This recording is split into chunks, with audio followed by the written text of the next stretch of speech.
톨스토이의 단편 소설 세 명의 수도사라는 이야기입니다. 러시아의 아주 먼 섬에 세 명의 수도사가 있었습니다. 외딴 섬이었기 때문에 아무도 가려하지 않았습니다. 어느 날 한 주교가 큰 마음을 먹고 내가 그 섬에 있는 그 수도사들을 만나 보리라 큰 마음을 먹고 떠납니다. 그리고 마침내 그 섬에 도착해 보아서 그 수도사를 만납니다. 섬에 도착해서 수도사를 만났는데 그들은 주기도문 자체도 모르는 이들이었습니다. 그래서 주교는 내가 이곳에 있는 동안 반드시 주기도문이라도 가르쳐야겠다라고 생각하면서 주기도문을 가르치기 시작했습니다. 그리고 열심히 가르치다 보니까 어느 정도 이 수도사들이 주기도문에 대해서 알게 되었습니다. 이제 세 명에게 주기도문을 가르치고 섬을 떠납니다. 배를 타고 한참 바다 가운데를 가고 있는데 저 멀리 세 명의 수도사가 물 위를 걸어 따라옵니다. 세 명의 수도사가 배 가까이 와서 묻습니다. 주교님, 가르쳐 주신 주기도문을 잊어버렸어요. 다시 한 번만 가르쳐 주세요. 물 위에 서서 그렇게 이야기를 하는 것입니다. 그 모습을 보고 주교가 깜짝 놀랍니다. 그리고 세 명의 수도사에게 이렇게 묻습니다. 형제여, 그대들은 기도할 때 어떻게 기도하는가라고 물었어요. 그때에 그 수도사들이 이렇게 이야기합니다. 우리는 그냥 이렇게 하나님 앞에 기도합니다. 사랑하는 하나님, 하나님도 세 분이시고 저희도 셋이니 저희를 불쌍히 여겨 주옵소서라고 기도한다는 거예요. 주교는 그 이야기를 듣고 그들을 바라보면서 더 이상 주기도문 애울 필요 없이 너희가 기도하는 대로 기도하라라고 이야기를 했다고 합니다. 주기도문을 단순히 외우는 것이 경건이 아니에요. 위대한 기도는요, 특별하게 꾸미는 게 아니에요. 형식이 있는 거 아니에요. 내 안에 있는 것을 그대로 하나님 앞에 올려드리는 거예요. 경건은요, 내가 뭔가를 꾸며서 하나님 앞에 잘 보이려고 하는 것이 경건이 아니에요. 하나님 앞에 내 모습 그대로를 드리는 거예요. 기도할 때도 그렇고요, 예배할 때도 그렇고요, 찬양할 때도 내가 할 수 있는 부분을 다 하여서 하나님 앞에 드리는 거예요. 그것이 참된 경건이라는 거예요. 경건은 말로 하는 것이 아닙니다. 경건은 다른 사람들에게 보여주려고 하는 것이 아니에요. 아주 옛날 경건한 사람들은 늘 말씀을 묵상하였고 늘 기도를 힘썼습니다. 그래서 길을 걸어갈 때도 기도하는 자세로 걸어 다니다가 나무의 이마에 부딪혀서 피를 흘리는 경우들이 있었다고 합니다. 그래서 그 당시에 사람들은 이마에 피가 흐르는 사람들을 보고 저 사람은 경건한 사람이라고 판단했다는 거예요. 그 말을 듣고 싶어서 어떠한 바리새인들은 집을 나서기 전에 자기의 이마를 벽에 찍어서 피를 흘린 다음에 나왔다는 거예요. 바울은 이런 자들을 향해서 이렇게 이야기합니다. 디모데후서 3장 5절 말씀입니다. 경건의 모양은 있으나 경건의 능력은 부인하는 자니 이 같은 자들에게는 내가 돌아서라. 경건의 모양만 있고 보여지기만을 원하는 그러한 경건을 너희는 버려라 라고 이야기합니다. 경건은 사람이 아닌 하나님 앞에서의 신앙인 줄 믿으시길 바랍니다. 우리 옆에 분들과 함께 인사하겠습니다. 우리는 하나님 앞에서 사는 사람입니다.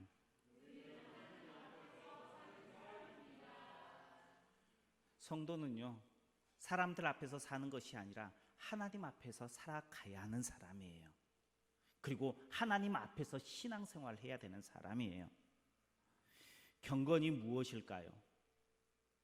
경건이란 하나님 앞에서 신령함으로 우리를 드리는 것입니다. 우리를 거룩하게 하는 것입니다. 우리를 구별하는 거예요. 그것이 바로 경건이에요. 스스로 경건하기 위해서 노력하는 것이 아니라 예수님을 만남으로 거듭나는 거예요. 내가 노력해서가 아니라 예수님을 만남으로 변화되는 거예요. 사랑하는 사람을 만나면요, 내 삶이 예전과 달라져요. 변화돼요. 변화해야지라고 해서 변한 게 아니라 만나다 보니까 내가 변해 있는 거예요. 내가 맞춰져 가고 있는 것들을 볼 수 있는 거예요.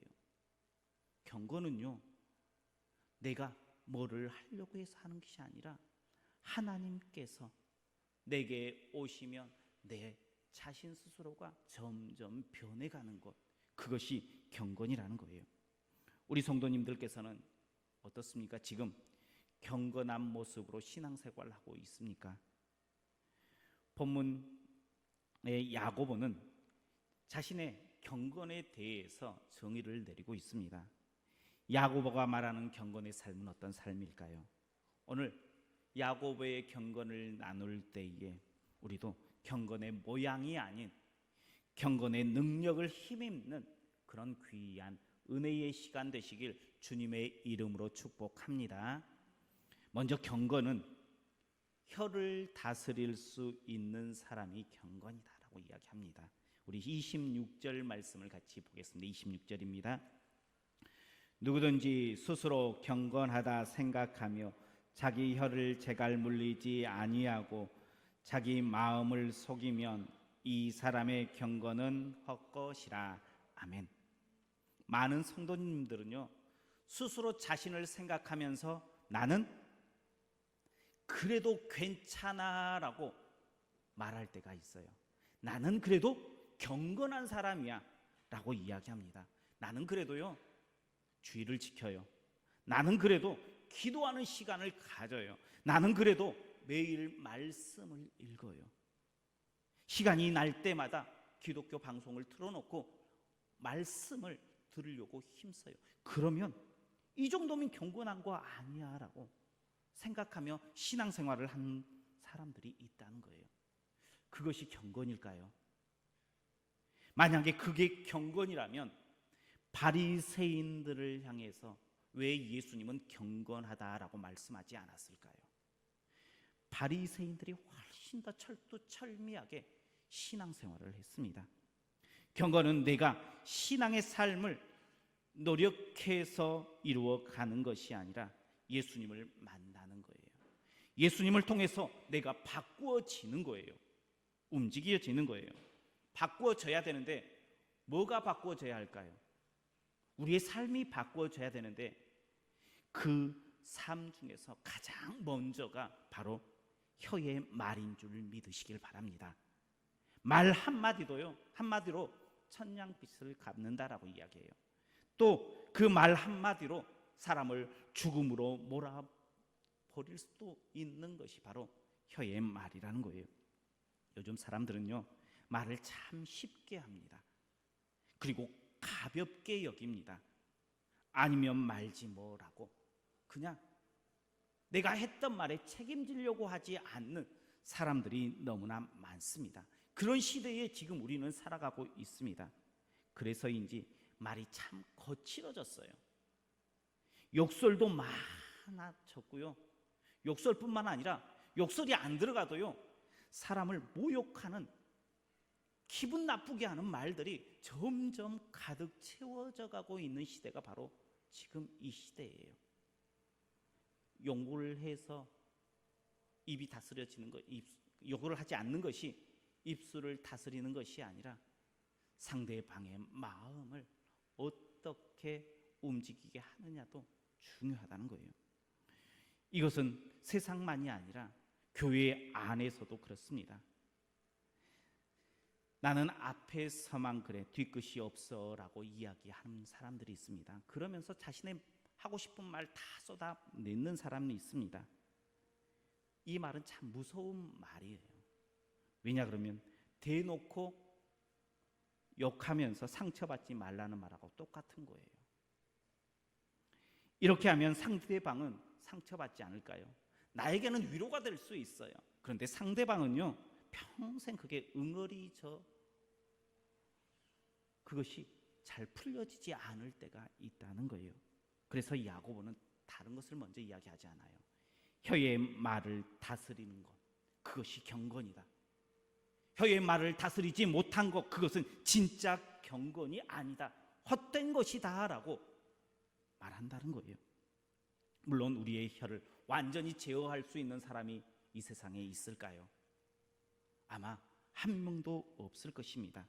그러나 우리가 예수님을 만나고 나서 신앙의 연수가 깊어지면 이전보다는 나아져야 된다는 거예요. 점점 바꾸어져야 된다는 거예요. 한순간에 사람은 변할 수 없어요. 차츰차츰 변해져 가야 돼요. 성도는요, 오늘 모습과 내일 모습이 달라야 돼요. 달라야 된다는 것은 계속해서 내가 변해 가야 된다는 거예요. 내 입술의 말도 그 모습이 변해져야 된다는 거예요. 그러니 말하기 전에 한 번만 더 생각하십시오. 그것이 경건으로 나아가는 거예요. 말로 다른 사람들에게 상처를 줬다면 그것 때문에 가슴 아파할 수 있어야 돼요. 많은 사람들, 요즘 사람들은요, 상대방을 상처 주고도요, 어떻게 보면 죽음으로 몰아내고도요, 가슴 아파하지 않아요. 성도는, 경건한 사람은요, 다른 사람들에게 상처를 주면 그 상처받은 모습을 보면서 내가 마음이 아파야 되는 거예요. 내 말 때문에 아파하는 사람을 보면서 나도 아파야 된다는 거예요. 그것이 경건한 사람이라는 거예요. 그것이 내 혀의 말에 책임지는 사람이라는 사실을 우리는 알아야 합니다. 그러니 우리의 입술을 다스리고 또한 그 입술에 책임질 수 있는 우리 성도님들 되시길 주님의 이름으로 축복합니다. 그것이 바로 하나님 앞으로 나아가는 경건의 모습인 줄 믿으시길 바랍니다. 두 번째, 경건은 마음의 생각과 행동이 다르지 않는 거예요. 자기의 마음을 속이면 이 사람의 경건은 헛것이다 라고 26절 하반절에 이야기하고 있습니다. 마음의 생각과 행동이 완전히 일치하는 사람도 없어요. 사람의 마음을 읽는 사람이, 그러니까 딱 저 사람의 눈을 보면 그 사람의 마음이 읽혀지는 사람이 있다고 하면 그 사람 앞에 서는 게 두려울까요? 좋을까요? 그 사람 앞에 나아가겠어요? 안 나가겠어요? 저는 솔직히 그 앞에 설 자신이 없어요.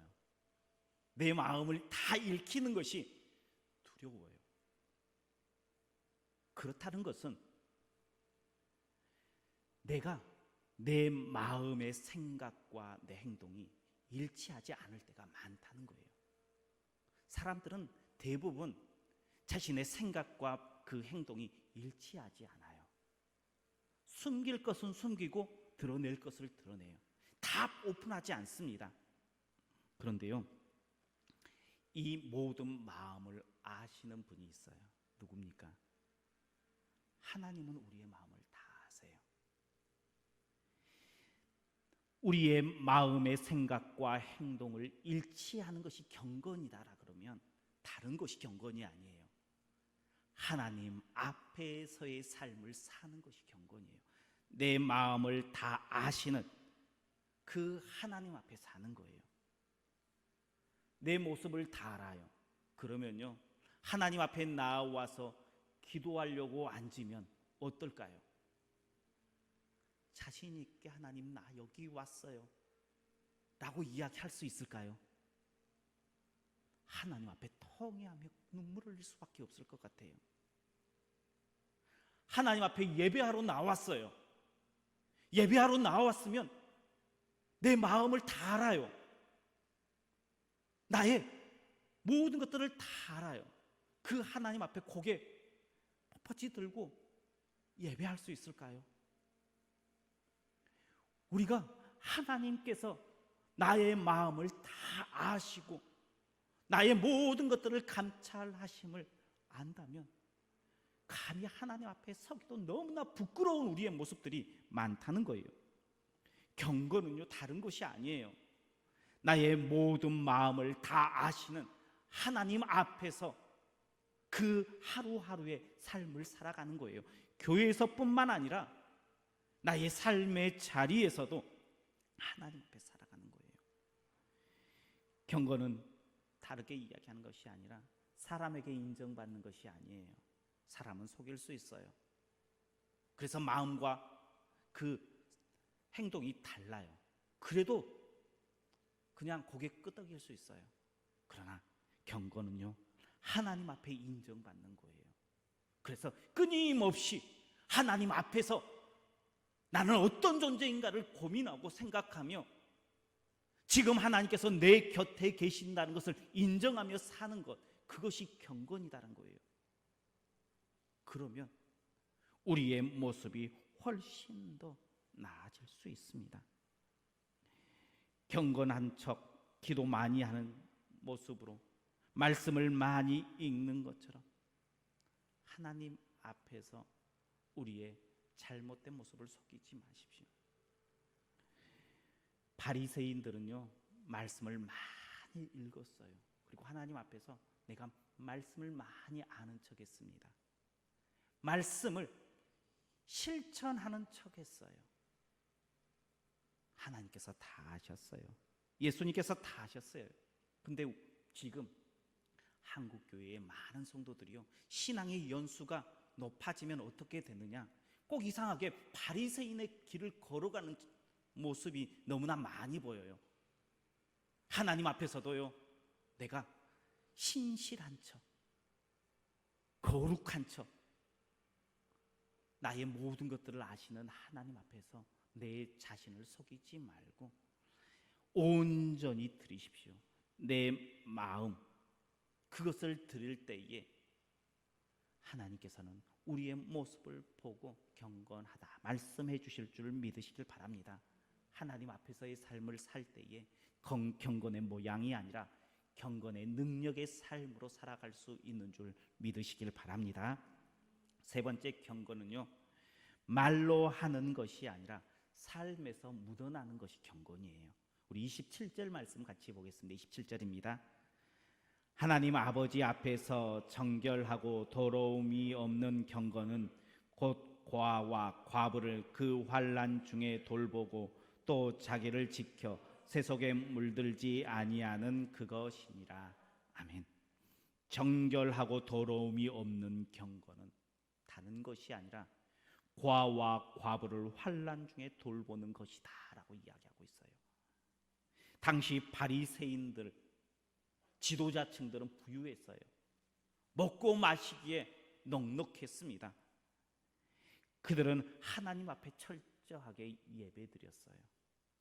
철저하게 11조 했고요, 일주일에 한두 번 이상씩은 금식하면서 기도했습니다. 매일 성경을 들고 다니면서 말씀을 묵상하고 읽었어요. 그리고 자기가 부유해진 것이 하나님의 은혜입니다 고백하면서 살았습니다. 그런데 그 성경 말씀 가운데에 있는 말씀대로는 살지 않았다는 거예요. 말씀에는요, 형제를 사랑하라는 말씀이 있어요. 외면하지 말라라는 말씀이 있습니다. 계속 몇 번을 이야기하지만 그 당시, 예수님 당시에 하루에 2끼 먹는 사람들이 많지 않았어요. 5%에서 10% 정도밖에 안 됐어요. 그러면 90%는요 배를 굶어야 했어요. 하루에 한 끼를 제대로 먹지 못하는 사람들이 너무나 많았다는 거예요. 그 말은 굶어서 죽은 사람들이 그 당시에 많이 있었다는 거예요. 그 사람을 보고도요 외면했다는 거예요. 그 사람을 보고도요 그냥 지나쳤다는 거예요. 그 대표적인 사람들이 고아와 과부들이었어요. 그런데 그들은 그 아픔들을 외면했습니다. 자기만 생각했습니다. 자기만 잘 살면 됐다라고 생각했습니다. 나는 하나님의 은혜 받은 백성이야 라고 스스로 생각하면서 만족하며 살았다는 거예요. 그리고 그들에게 베풀어 주지 않았어요. 부자인 것이 문제가 아니에요. 성도는요, 부자로 살아야 돼요. 하나님의 은혜로 살아야 돼요. 많이 베풀어 준 거 받아야 돼요.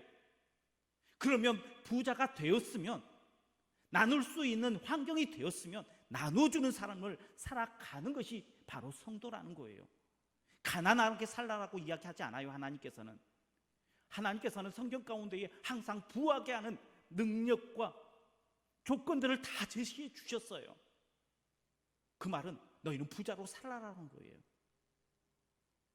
대신에 가난하고 힘든 고아와 과부들을 돌볼 수 있는 마음이 있어야 된다는 거예요. 경건은 다른 것이 아니라, 말씀을 머리로만 하는 것이 아니라 그 말씀을 삶 가운데에 나타내는 것이 경건이다라고 말해주고 있습니다. 그런 경건이 바로 진실된 경건입니다.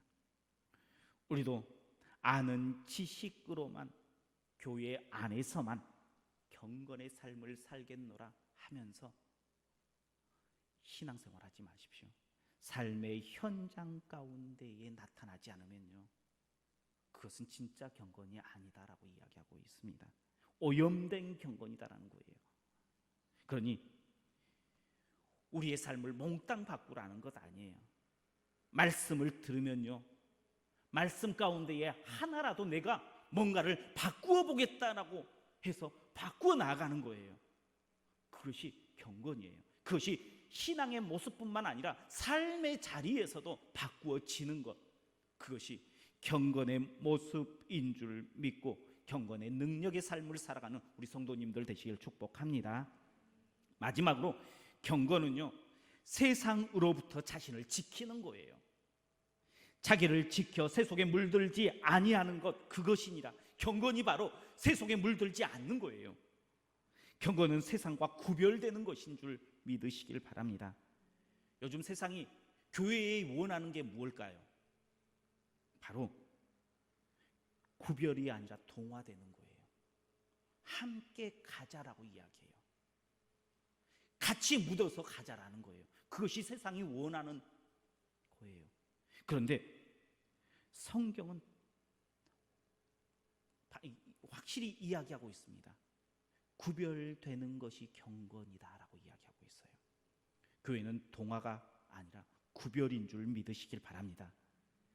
세상에 많은 사람들 중에 예수님을 믿는 사람과 믿지 않는 사람, 요즘 시대에 구별되는 방법들이 없어요. 구별할 수 있는 방법은 주일날 성경책을 들고 교회를 나오는가 안 나오는가, 그걸 가지고 저 사람은 그리스도인, 아니 교회 다니는 사람, 그렇게 구별하는 경우가 많아요. 심지어 요즘에는 온라인 예배를 드리는 사람들이 점점 늘어나고 있다고 해요. 그러다 보니까 세상의 눈으로 봤을 때에 그리스도인을 구별할 수 있는 방법들이 점점 사라져 버리고 있다는 거예요. 삶에서 살아가지 않았기 때문에. 교회는요, 구별되어지는 거예요. 야고보는요, 세속에 물들지 않고 자신을 지키는 것, 그것이 경건이다라고 이야기하고 있습니다. 세상이 모두가 예라고 할 때에 그리스도인은 아니요라고 대답할 수 있어야 돼요. 모든 사람들이 맞다라고 따라갈 때에 그것을 거부할 수 있는 것이 바로 경건이다라는 거예요. 세상으로부터 구별되는 것, 때로는 쉽지 않아요. 때로는 외톨이가 되어지는 것 같아요. 때로는 다 앞으로 가는데 뒤로 후퇴하는 느낌을 받을 때가 있어요. 그럼에도 불구하고 우리는 세상과 구별되어야 돼요. 세상과 구별되어지는 것 참 쉽지 않습니다. 참 느려요. 내가 구별되어진다고 해서 세상이 바뀌어지나요? 안 바뀌어져요. 아니, 안 바뀌어진다고 생각을 해요. 그런데 시도도 그래서 못하는 사람들이 너무나 많아요. 우리는 세상의 빛입니다. 그 말은요, 세상이 다 캄캄해졌을 때에 빛이 되어야 된다라는 거예요. 내가 빛을 비추면요, 이 빛 때문에 세상이 다 화나는 거 아니에요. 어디만 화내요? 내 주위만 환해요. 촛불을 우리 성전에 밤에 촛불 하나 딱 켜면, 여기에 하나 켜놓으면 저기 우리 뒤에 계신 우리 김재우 장로님 있는 데까지 다 환할까요? 딱 여기만 환할 거예요. 그리고 우리 성도님들은 다 저를 봐도 저는 우리 성도님들을 못 볼 수도 있어요. 그 말은 무엇이냐 그러면, 내가 빛을 밝혔다고 해서 바뀌는 것이 쉽지 않아요. 그런데 내가 불을 밝혀야지 시작할 수 있다는 거예요. 내가 불을 밝히면요, 다른 이들도 그 불을 보고 같이 모여들어요. 그리고 같이 밝힐 수가 있어요. 세상의 경건이다라는 것은 거기에서부터 시작하는 거예요. 천천히 끈기 있게 시작해야 된다는 거예요. 하루아침에 모든 것을 바꿔버리려고 하는 것이 아니라 내가 밝히고 기다리고 있는 거예요. 기다리고 또 기다리면요, 그 불 때문에, 그 조그마한 촛불 때문에 많은 이들이 모여들고 그것으로 인해서 점점 그 세상은 밝아질 수 있다는 거예요. 내가 밝힌다고 밝혀지는 거 아니다라고 생각하지 마십시오. 내가 밝혀지는 것, 내가 빛이 되는 것, 거기서부터 시작되는 것이 이 세상을 환하게 밝히는 거예요. 예수님께서 십자가에 죽으시는 것, 그것으로 온 인류가 구원받을 수 있다라고 생각했을까요? 그때는 생각 못했어요. 아무도 그렇게 믿지 않았어요. 그런데 예수님께서 그 조그만한 몸을 십자가에 내어줌으로 이 세상이 밝아졌어요. 점점 확산이 되어갔어요. 이제는 우리가 그 예수님을 닮아서 경건의 모습으로 나아가야 돼요. 이 세상 가운데 빛이 되어야 돼요. 동화가 아니라 구별이에요. 구별됨이 경건이라는 거예요. 그래서 우리 성도님들께서는 경건을 다시금 회복해야 된다는 거예요. 요즘 교회에서 경건을 이야기하면 성도들이 다 싫어한대요. 경건의 삶을 사는 것이 어떻게 보면 세상과 멀어지는 것이고 세상과 등지는 것 같은 그런 마음이 들어서 경건의 이야기를 하면 성도들이 마음이 이렇게 다 굳는데요. 그런데 성도가 경건의 모양만 있으면 그 성도의 삶은 영적으로 죽어가는 인생이 될 수밖에 없어요. 그러니 다시금 영적인 경건을 회복하십시오. 그것이 우리 믿음의 백성이 걸어가야 할 길인 줄 믿으시길 바랍니다. 세상을 쫓아가는 인생이 아니라 세상이 우리를 보고 따라오는 인생의 길을 걸어가길 원하신다면 이제 경건의 삶을 다시 한번 회복하고 경건의 능력을 이루는 우리 모든 성도님들 되시길 주님의 이름으로 축원합니다. 기도하겠습니다. 사랑이 많으신 하나님 아버지, 감사합니다. 우리를 사랑하여 주시고 주의 의에 은혜로 붙잡아 주시어서 경건의 삶을 살아라라고 말씀하십니다. 이제는 하나님 앞에서의 삶을 살아감으로 경건에 힘쓰기에 부족함이 없는 믿음의 백성이 되게 하여 주옵소서. 세상을 바꾸어 나아가는데 내가 먼저 시작하겠습니다, 하나님 앞에서 시작하겠습니다 결단하며 우리의 작은 모습이라도 하나하나 바꾸어져 가는, 그래서 하나님 앞에서 경건의 삶을 선언하는 우리 모든 성도님들 될 수 있도록 축복하여 주옵소서. 예수님 이름으로 기도하옵나이다. 아멘.